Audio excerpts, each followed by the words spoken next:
All right, thank you so much. Good afternoon, everybody. Thank you so much for spending your time here to watch this demo. Thank you, Shyam, for setting up the stage for us to kind of explain already to the audience what is the importance of having interactivity between a permission network like Hyperledger Fabric and a public network, particularly in the context today where the public networks have kind of become very matured in the technology and what they are offering. So I invite Bhargav, my friend here. Our teams, Bhargav's team and my team, have been working for past 2 months to create this demo. We will just set the context around what is it that we are going to demonstrate, and then we'll proceed with the demo. Bhargav, over to you. Thank you, Ashok, and thank you everyone for coming. So what we are actually trying to show are 3 or 4 value props here.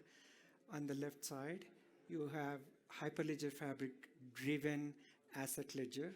On the right side, you have CasperLabs driven token ledger or a cache ledger. And one is a permissioned, one is a public. And these two are actually talking through another open source technology. We call that Weaver protocol. So bottom line, they speak different languages. One is permission, one is public. And we are making them actually talk to each other to do actually a trading. So the instrument we are trading is bond, and the instrument that get paid for that bond purchase is in tokens, cash, converted to represented as token. And then we will make sure the transaction happens correctly, safely, consistently. It's an atomic swap, so both sides it happens. Yeah, so the picture that you have kind of demonstrated, what you see in blue is on the Hyperledger Fabric side.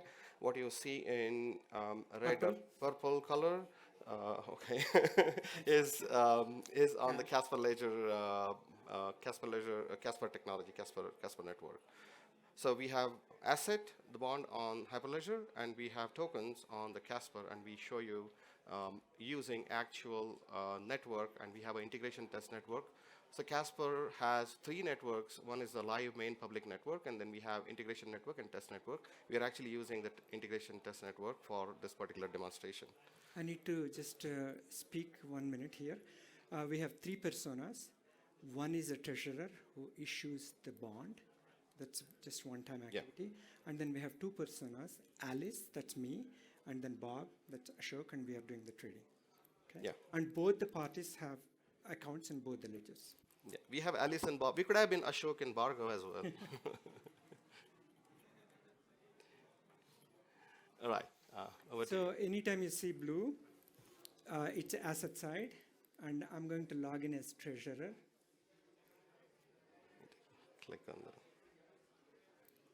That's it.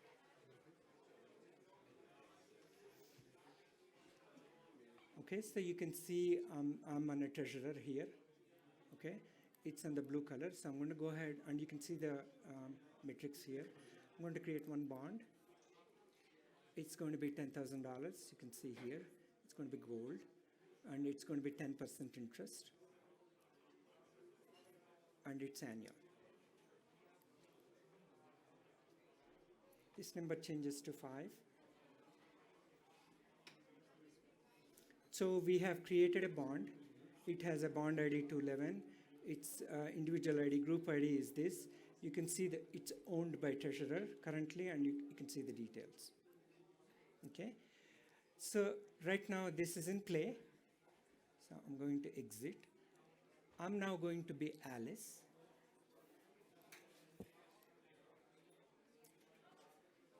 So I can see how many bonds are in play, how many bonds are actually in the primary market trading, and how many bonds I own. I just showed you this is the one we just created.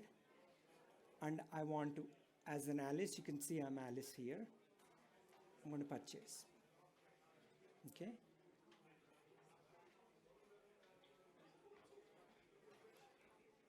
So this is primary transaction where Alice is bought from the treasurer. Yes, you can see now I own. The ownership is here. I can see the details. Now I'm going to leave. Yes, so the next stage is Bob is going to see that this bond has now come into existence, and Alice is the owner of this bond. Sorry, we have to do a little bit of this song and dance because we don't have a table here with Thai. See? So, all right. Let's say this. Okay. So here you see the bonds which are acquired by different parties, and we see the bond here which is owned by Alice, and this is something that was recently created.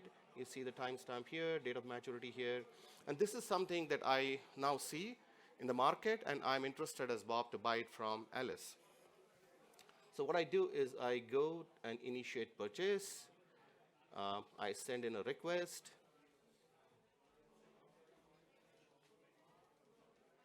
My request has successfully been lodged. Once I exit, you'll find Alice now that she will see the request as a notification coming up on the UI. So far we have not done anything atomic or anything HDLC yet, but you can see now I got a request from Bob that Bob is interested in buying this transaction that this instrument that I currently own. So I have to do something here. So I have to approve, and before I approve, I do two things. I'm going to select a secret. We're showing you this. This all works with automation, with protocols, but just to explain, we are showing. So I choose my secret, I choose a time lock, and I agree to have this transaction purchased by Bob. So that's what I'm doing right now. And the secret is only known to me. And this secret that I have just created, it gets converted to a hash, and I have copied it. So this is the hash time lock contract now initiated. You have the secret hashed, and you have a time lock for 30 minutes. And the transaction has to pass through with Bob within these 30 minutes. Not the bond. You need to go to cache. The cache. Sorry. All right. Now I'm in the cache ledger, which is the CasperLabs side. I log in as Bob.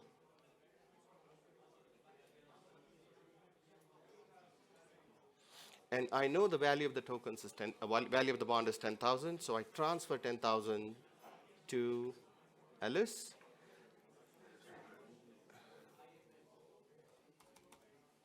And then I put in the lock hash, which I have received from Alice.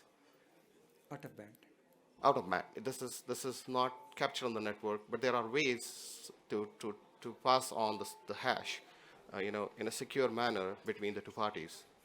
So I have received the hash, and now I'm transferring the tokens to Alice. I have the deploy hash. Now this is important because I want to observe the transaction actually happening on the blockchain. So I copy the deploy hash. I go to the integration test network here. This is a block explorer for Casper network. I put in the deploy hash in the search box, and I look at it. Now you see that the deploy is pending. It takes about 32 seconds for the new block to be produced. So in about 32 seconds time, or about a minute's time, you'll find that the deploy is finalized if it meets all the requirements.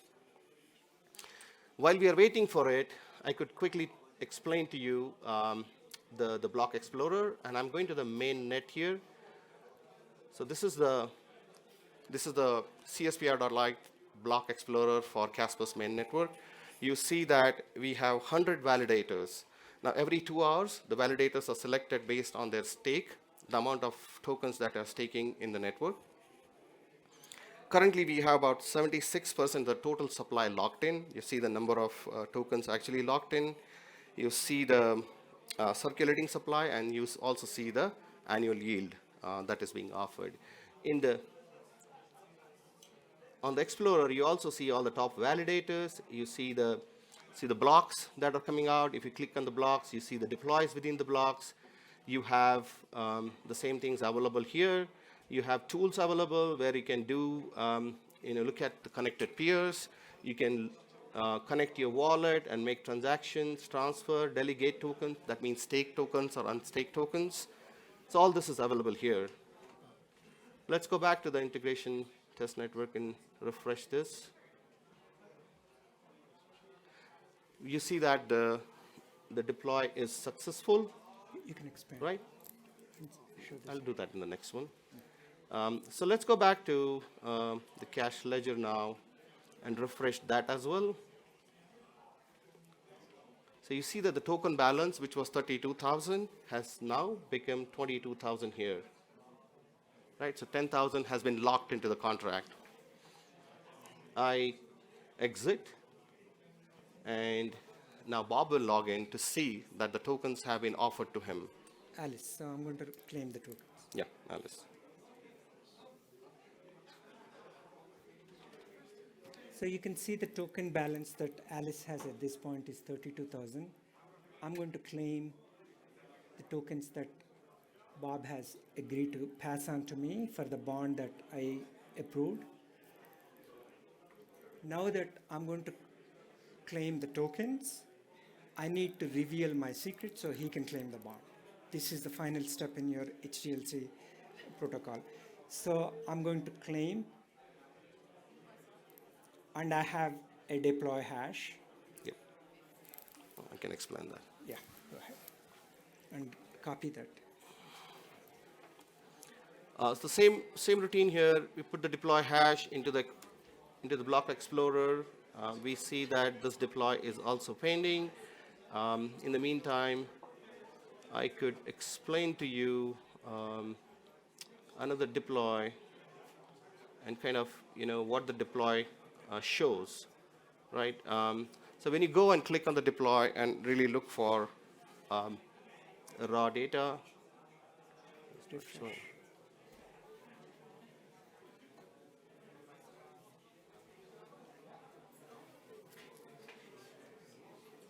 okay, so you see various details about the actual deploy that goes in. You see the header information, which kind of gives you time to live, which is like 1 hour here. You can see the account from which the deploy has been put. You see the name, the chain name, which is Casper in this case. It's a public chain, and it could be a private chain or it could be a test network. You see the payment that is details, and you also see details around the actual code that has been executed, right? In this case, it's just a deploy. You see amounts of transaction.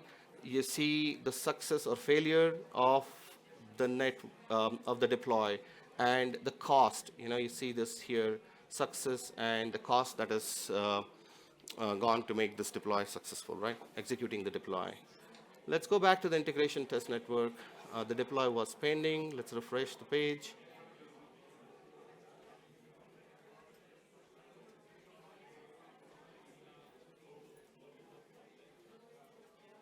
All right, you see that the deploy has been successful, and you can click the data so that you see all the details of the deploy.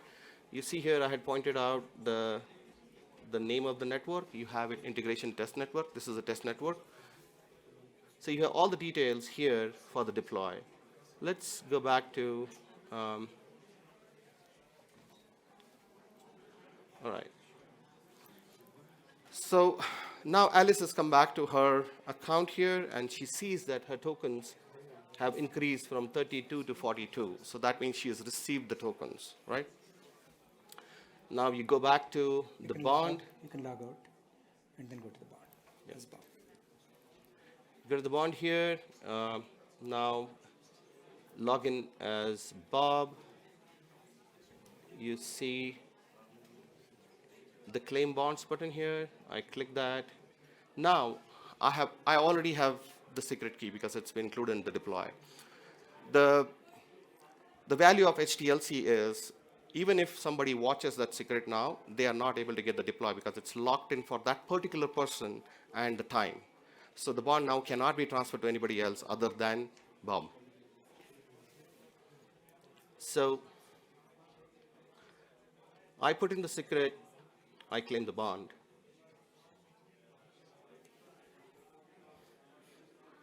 Looks like there's some issue with the network. Okay. All right. So bond came successfully. You will see that in my bonds as Bob, I have this bond now, which I have recently brought from Alice. So the summary is basically, here is a demo that we have done. One side is permission ledger, one side is public ledger, both of them talking to successfully do a trade that will either completely succeed or consistently not succeed, but not inconsistently. And we have used across these two technologies and the communication piece, totally open source, and we made it possible. That's the summary. Yep. And as Shyam kind of mentioned, there is a large number of assets which are locked in on private networks. And as the public networks have matured and in a position to kind of interact with the private network in a secure and safe manner, we have this immense opportunity to now be able to get these assets and give them the liquidity that they deserve. Thank you for your time. Have a good afternoon.